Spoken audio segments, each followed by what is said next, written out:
kajian Islam. Dan seorang muslim sangat membutuhkan seseorang yang melepaskannya dari belenggu-belenggu tersebut. Dan di antara sebab-sebab yang membantu hal tersebut adalah sedekah. Sebagaimana yang telah disebutkan dalam hadis Nabi SAW mengabarkan tentang Nabi Yahya alaihissalam. Beliau berkata, wa amurukum bis sadaqah fa inna mathala dhalika kamathali rajulin asarahu al-adu fa awthaqu yadahu ila unukihi wa qaddamuhu liyadribu unuqah faqal ana afdihi minkum bil qalili wal kathir fafada nafsahu minhum. Saya memerintahkan kalian untuk bersedekah, kata Nabi Yahya alaihissalam, dinukil oleh Nabi Muhammad SAW. Karena yang demikian itu adalah seperti seseorang yang ditawan oleh musuh dan mereka mengikat erat tangannya pada lehernya, lalu mereka menghadapkannya untuk memenggal lehernya. Kemudian dia berkata, saya tebus perkara ini dari kalian dengan hartaku yang sedikit dan yang banyak, hingga akhirnya ia menebus dirinya dari mereka. Riwayat Tirmidzi hadis ini. Kata beliau, sesungguhnya Nabi SAW telah menyerupakan seorang pemberi sedekah seperti tawanan, lalu sedekah hadir untuk membebaskannya dari tawanan. Ibnu Qayyim rahimahullah menjelaskan tentang hadis tersebut, mengatakan hal ini juga merupakan perkataan yang mana burhannya adalah keberadaannya, maksudnya buktinya. Dan dalilnya adalah kejadiannya. Karena sedekah itu memiliki pengaruh yang menakjubkan dalam hal menolak berbagai macam bencana, walaupun dari seseorang yang jahat, atau dari seseorang yang berlaku zalim, bahkan dari seorang kafir, karena Allah Ta'ala akan menolak darinya berbagai macam bencana dengan sedekah.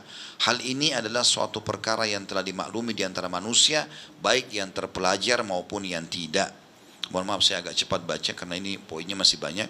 Yang ketujuh, Allah memberikan ganti kepada orang yang memberi sedekah, tidak akan pernah habis. Allah Subhanahu wa taala berfirman di dalam surah Saba ayat 39. A'udzu billahi minasyaitonir rajim. Qul inna rabbi yabsutur rizqa liman yasha'u min ibadihi. Qul inna rabbi yabsutur rizqa liman yasha'u min ibadihi wa yaqdiru lah. Wa ma anfaqtum min syai'in fahuwa yukhlifu wa huwa khairur raziqin.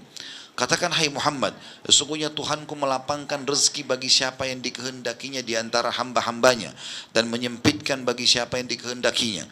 Dan barang apa saja yang kamu nafkahkan atau infakkan, maka Allah akan menggantinya, dan dialah sebaik-baik pemberi rezeki. Ini adalah sebuah kabar dari Allah yang Maha Suci dan Maha Tinggi kepada para pemberi sedekah dan pemberi nafkah, bahwa Allah akan menggantinya untuk mereka. Dan siapakah yang lebih benar perkataannya daripada Allah? Tanda tanya. Dan Abu Hurairah radhiyallahu anhu juga berkata, Nabi SAW bersabda, qala Allah tabaraka wa ta'ala ya ibna Adam anfik alaik. Allah tabaraka wa ta'ala yang maha berkah dan maha tinggi berfirman kepada manusia, wahai anak cucu Adam, berinfaklah, niscaya aku akan memberi rezeki atas kalian. Hadis riwayat Muslim. Juga dari Nabi SAW, ma min yawmin yusbihul ibadu fi illa wa malakani yanzilan fayaqulu ahaduhuma Allahumma a'ti mumfikan khalafa wa yaqulu al-akhar Allahumma a'ti mumsikan khalafa. Tidaklah satu seorang hamba memasuki paginya, melainkan pasti akan turun dua malaikat, salah seorang dari mereka berkata, ya Allah, berikanlah ganti atau rezeki kepada orang yang berinfak, dan yang lain lagi mengatakan, ya Allah, berikan kebinasaan kepada orang yang kikir. Hadis ini riwayat Bukhari Muslim. An-Nawawi berkata rahimahullah, seraya menanggapi hadis di atas, para ulama berkata, infak tersebut adalah dalam ketaatan, akhlak-akhlak yang terpuji untuk keluarga dan tamu, sedekah-sedekah dan sebagainya yang tidak tercelah dan tidak berlebihan. Sedangkan menahan dari infak yang tercela adalah menahan dari hal-hal tersebut. Tentang perkataan juga, ya Allah, berikanlah kebinasaan kepada orang-orang yang kikir, Ibnu Hajar menanggapi rahimahullah, adapun berdoa untuk kehancuran mengandung dua makna. Makna hancurnya harta itu sendiri atau hancurnya jiwa orang itu. Jadi kita kayak nggak ada pilihan kalau pagi hari. Kita berinfak dapat doa malaikat baikan, atau kita bakhil maka dapat doa kebinasaan dari malaikat. Baik harta itu atau kita sendiri. Wa na'udzubillah. Malaikat tersebut berdoa agar orang yang kikir itu ditimpa keburukan dengan kebinasaan dirinya. Na'udzubillah, kata beliau. Dan betapa banyak di antara kita yang menjurumuskan dirinya ke dalam mara bahaya bagi tubuh dan jiwanya. Hal itu terkadang disebabkan oleh kebakhilan dirinya dan ketidakmauan dirinya untuk bersedekah. Ketahuilah bahwa doa malaikat itu tidaklah akan berlalu begitu saja, maka berhati-hatilah. Dua poin yang terakhir, yang ke-8, pahala sedekah tidaklah terputus dari pemberinya setelah kematian. Ketika, kata beliau, kehidupan seorang manusia telah habis di dunia ini dan ajal menghampirinya, lalu dia pergi menghadap Tuhannya untuk diperhitungkan segala perbuatan yang telah dia lakukan, di saat itulah seseorang manusia sangat membutuhkan amalan-amalan soleh yang menyelamatkan dari siksaan Allah subhanahu wa ta'ala. Dan di antara amalan-amalan soleh tersebut yang tidak terputus pahalanya dari seorang mayit setelah kematiannya adalah sedekah. Yang demikian itu merupakan pembenaran dari sabda Nabi SAW, "Idza mata ibnu Adam inqata amalu illa min thalath, sadaqatin jariyah wa ilmin yuntafa'u bih aw waladin salihin yad'u lah." Apabila anak Adam meninggal dunia, maka terputus segala pahala amal perbuatannya kecuali 3 perbuatan: sedekah jariah, ilmu yang bermanfaat, dan doa anak soleh untuknya. Maka berbanyaklah wahai saudaraku yang budiman tentang besarnya pahala sedekah. Perhatikanlah wahai saudaraku yang budiman tentang besarnya pahala sedekah dan keutamaannya serta keabadian manfaatnya hingga setelah kematian Anda. Yang terakhir, yang ke-9, sedekah itu menghapus kesalahan. Dari Muadz bin Jabal radhiyallahu anhu, beliau berkata, Rasulullah SAW bersabda, "As-sadaqatu tudfi'ul khati'ata kama yudfi'ul ma'un nar." Sesungguhnya sedekah itu bisa menghapus dosa-dosa dan kesalahan sebagaimana air bisa memadamkan api. Hadis sahih riwayat At-Tirmidzi.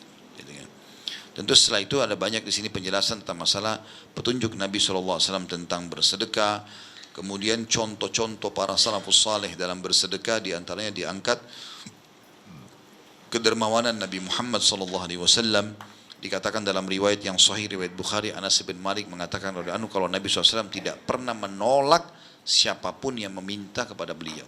Jabir juga radhiyallahu anhu mengatakan bahwasanya tidak pernah Nabi SAW dimintai sesuatu kecuali pasti beliau berikan. Kemudian juga pernah beliau mendidik Aisyah radhiyallahu anha, istrinya, mengatakan bahwasanya para sahabat menyembelih seekor domba, lalu Nabi SAW berkata, adakah sisa darinya? Jadi pernah para sahabat sembelih kambing, lalu kasih Nabi SAW kambing itu dikasih oleh Nabi SAW kepada istrinya Aisyah untuk dibagi-bagi. Lalu Aisyah pun membagi-bagi. Setelah itu Nabi pulang ke rumah lalu bertanya, ada sisa darinya?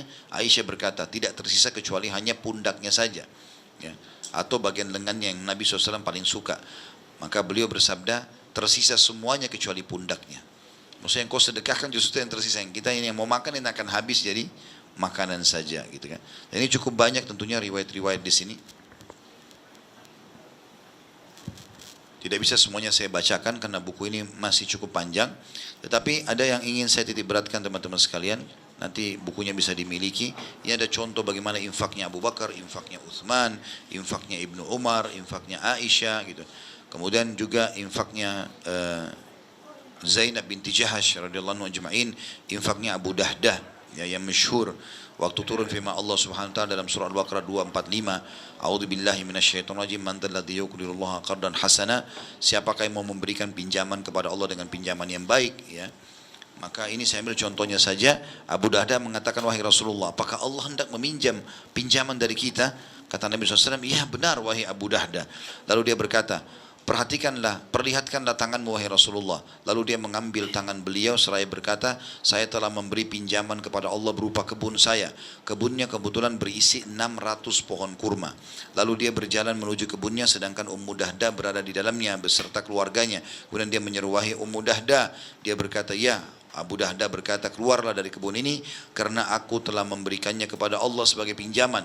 Lalu Nabi SAW bersabda, kam min adhkin radahin li Abi Dahdah fil jannah. Berapa banyak pohon kurma yang lebat buahnya untuk Abu Dahdah di surga. Beliau pun mengucapkannya berapa kali. Abu Talha juga terkenal punya harta banyak sekali. Salah satunya adalah Bayruha. Ini sebuah kebun kurma yang pas ada di depan masjid Nabi SAW. Dan sangat subur, banyak sekali pohon-pohon kurmanya gitu. Dan ada mata air, Nabi SAW sering datang minum di situ, duduk. Jadi sangat terkenal. Kebun terbaik semua di Madinah punya beliau. Lalu dia pun datang mengatakan, ya Rasulullah, saya ingin menyedekahkan ini. Ketika turun firman Allah Subhanahu wa taala dalam surah Al-Imran ayat 92, A'udzubillahi minasyaitonir rajim, lan tanalul birra hatta tunfiqu mimma tuhibbun wa ma tunfiqu min syai'in fa innallaha bihi alim. Kamu sekali-kali tidak sampai kepada kebaikan yang sempurna sebelum kamu menafkahkan semua harta yang kau cintai atau sebagian harta yang kau cintai. Dan apa saja yang kau nafkahkan maka sungguhnya Allah mengetahuinya. Maka Abu Talha langsung beranjak kepada Nabi SAW mengatakan, ya Rasulullah, sesungguhnya Allah telah berfirman, tidak akan kalian dapatkan sampai pada kebajikan atau puncak pahala kebajikan sampai kalian menginfakkan sebagian yang kalian cintai. Sesungguhnya hartaku yang paling aku cintai adalah bayruha. Maka hartaku ini aku jadikan sedekah karena Allah. Dan aku berharap kebajikan darinya dan ganjarannya di sisi Allah. Maka pergunakanlah sesuai yang anda lihat ya Rasulullah. Maka Nabi SAW pun mengatakan baiklah, diterima. Kemudian Anas berkata, bakhin. Ya, Nabi SAW mengatakan bakhin. Dzalika malur rabih. Dzalika malur rabih. Waqad sami'tu ma qultu. Waqad sami'tu ma qulta. Wa inni ara an taj'alha fil aqrabin. Faqala Abu Talha, af'alu ya Rasulullah. Bagus sekali, ini adalah harta yang betul-betul beruntung. Ini adalah harta yang betul-betul beruntung. Sungguh aku telah mendengar apa yang kau ucapkan wahai Abu Talha. Maksudnya kau mau sedekahkan. Dan aku berpendapat, kata Nabi SAW, agar kau memberikan harta sedekah itu kepada kerabatmu. Lalu Abu Talha pun berkata, aku lakukan ya Rasulullah. Aku lakukan ya Rasulullah. Tentu di sini juga ada yang saya sarankan teman-teman nanti baca, ada judulnya bersedekah, berobat dengan sedekah. Bagi teman-teman yang penyakitnya belum sembuh, masalahnya belum selesai, renungi hadis ini, saya tutup dengan ini ya. Kata Nabi SAW dalam hadis yang diriwayatkan oleh Baihaqi, dawu mardakum bis sadaqah, wa hassinu amwalakum biz zakah, wa iddul lil bala'id du'a. Obatilah orang-orang yang sakit di antara kalian dengan sedekah. Jadi bukan Nabi suruh obati dengan obat gitu kan. Sakit, sedekah, cari orang miskin, Allah sembuhin nanti penyakitnya itu. Bentengi harta kalian supaya terus bertahan, ya. Dia akan naik terus, tidak akan turun dan bangkrut dengan zakat. Dan siapkanlah doa-doa terbaik untuk menghadapi musibah.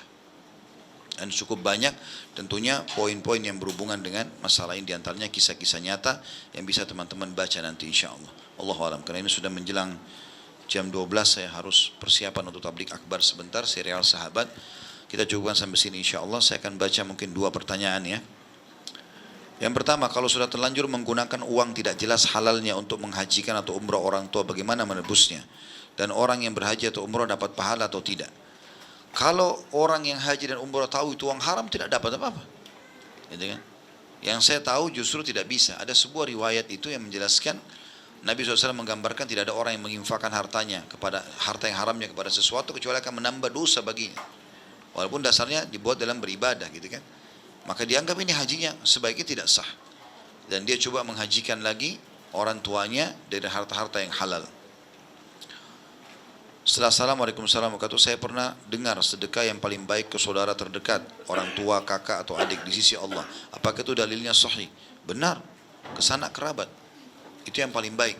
Ya, tetapi tentu bukan berarti kita tidak boleh sedekah dengan yang lainnya, gitu kan? Kalau ada orang yang mengatakan saya punya sedekah, yang mana ya, saya harus sedekahkan kemana? Ada yayasan sosial, ada muslim umum tetangga saya, ada juga kerabat saya. Tentu kita mengatakan kerabat, tapi kalau bisa dibagi itu lebih baik. Dibagi kepada seluruhnya gitu kan, supaya semua sisi ini kita dapat pahala. Sebagian ulama mengatakan begini, andai saja wahai muslim engkau menemukan sebuah peluang ibadah, walaupun itu sunnah. Misal contoh zikir ruku, doa ruku, ada 6 macam. Kalau kau temukan itu ada 6 macam, usahakan kau menghafal semuanya dan kau mengamalkan semuanya. Walaupun yang sering dominan satu zikir. Tapi yang lainnya minimal sekali seumur hidup. Supaya di buku amal nanti hari kiamat, semua yang pernah Nabi dan Nabi SAW sampaikan pernah kau amalkan. Walaupun sunnah. Misal doa ruku subhana rabbil azim. Ada juga subhana rabbil azim wa bihamdi. Ada subuhun kundusun rabbul malaikati warruh. Ada subhanadil jabarut wal marakutu wal kibriya wal azama. Ada subhanakallahumma bihamdika Allahumma gfirli. Misal kita pilih dari 5-6 doa ini, satu, misalnya subhana rabbil azim yang selalu kita baca. Ada, tapi yang lainnya kita coba hafal dan minimal amalkan walaupun sekali seumur hidup, supaya di buku amal kita akan pernah ada ya tercatat itu. Jadi jangan juga selalu kepada kerabat saja, supaya juga tercatat, oh pernah bantu tetangga, pernah bantu ini, semua itu kan perintah Nabi SAW. Maka kita coba variasikan, insyaAllah jauh lebih baik. Allahu a'lam. Begitu saja, semoga bermanfaat. Subhanakallahumma bihamdika asyhadu an la ilaha illa anta astaghfiruka wa atubu ilaik. Wassalamualaikum warahmatullahi wabarakatuh.